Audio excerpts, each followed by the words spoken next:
Finora erano stati avvertimenti, adesso è arrivata la prima sonora bocciatura. Il Collegio dei Revisori dei Conti ha infatti dato parere negativo al bilancio previsionale 2018, votato nei giorni scorsi dalla Giunta Comunale di Agrigento e che dovrebbe arrivare in aula sull'anno subito dopo Natale. Si tratta di uno strumento contabile che dovrebbe prevedere la gestione finanziaria del Comune per l'anno 2018, che non è ancora stato approvato. Come purtroppo sempre accade, si prevede il passato.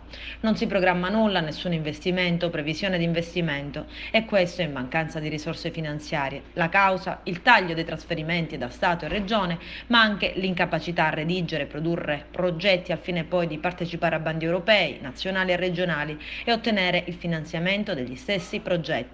Risultato: si ragiona in dodicesimi per la gestione delle finanze comunali. Comunque il bilancio di previsione 2018 per i revisori non va bene.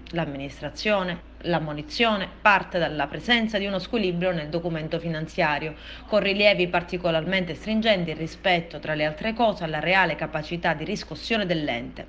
Tasse non pagate dai cittadini, insomma.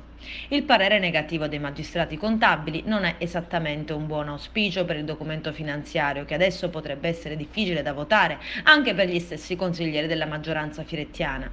Il parere dei revisori è da sempre infatti una sorta di garanzia per i consiglieri comunali dell'assenza di anomalie o criticità nella gestione. Ma la legge è anche chiara: o viene approvato o il consiglio comunale va a casa e resta un commissario a ragionare del futuro con il sindaco. Non è dunque da escludere che il bilancio di previsione 2018 sia approvato dal consiglio comunale a forfait tra Natale e Capodanno.